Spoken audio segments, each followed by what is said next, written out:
We talked to Danny O'Keefe about his iconic song, Good Time Charlie's Got the Blues. I'm John Beaudin from Rocky Street Music. He's an amazing songwriter. His tunes have been recorded by Elvis, Glenn Campbell, John Denver, Donny Hathaway, Leo Sayer, Jerry Lee Lewis. There was Judy Collins, Leon Russell, also on that list, Willie Nelson, Waylon Jennings, Alison Krauss, Andy Williams, and Jackson Browne. Well, with Good Time Charlie, did you know you had something? Yes, I always did. It's so simple, it's so basic that it just related to almost everybody. I wish I had 10 more, but there's no formula to those kinds of songs. They just come through you, and they're great gifts from the beyond. Well, I had heard you had mentioned concerning that song that you almost at times wished you wouldn't have been the guy who had the hit, because a hit's like a good drug where you need another one, or the record company needs another one.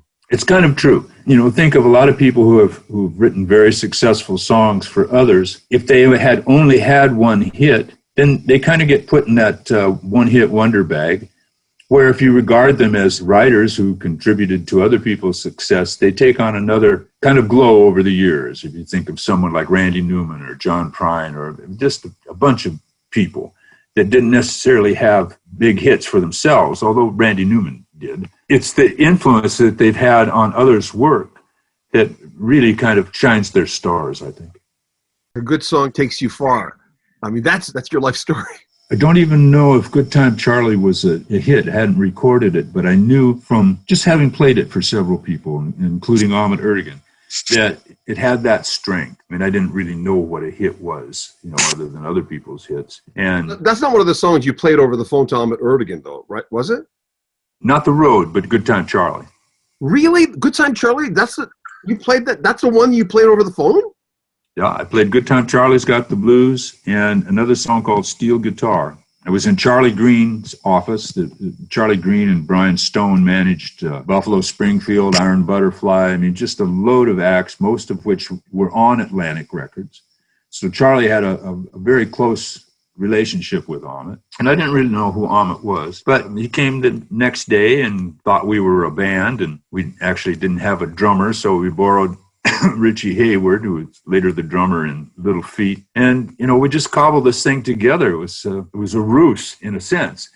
And unfortunately, a couple guys in the band had drug problems, and the band fell apart and never actually ever played a gig. And, 6 weeks or 2 months later, I gave Ahmet a call, and he graciously picked the phone up. We talked. I sent him some demos and called him back, and he said, "Okay, what do you want to do?" And I said, "I want to make a record." I said, "Okay, we'll go to Muscle Shoals." And he came with you, right? He went with you.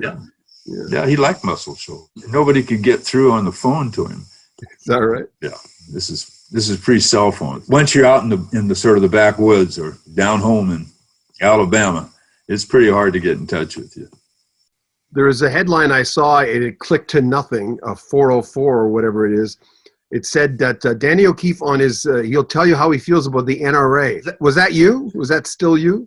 No idea what I said. NRA has kind of been a thorn in the side of America, the sort of the false flag of the Second Amendment. It's largely been a ruse to sell an enormous amount of firearms from the weapons manufacturers that support the NRA. When I was a kid, so many years ago, we used to go out to a range, and there were courses that were sponsored by the NRA, and they taught you how to shoot. I thought those were pretty good courses. I don't need to be told how to think or how to vote. If you want to help me learn how to handle a weapon better, okay. I mean, I grew up in a family of hunters and fishermen. And same here.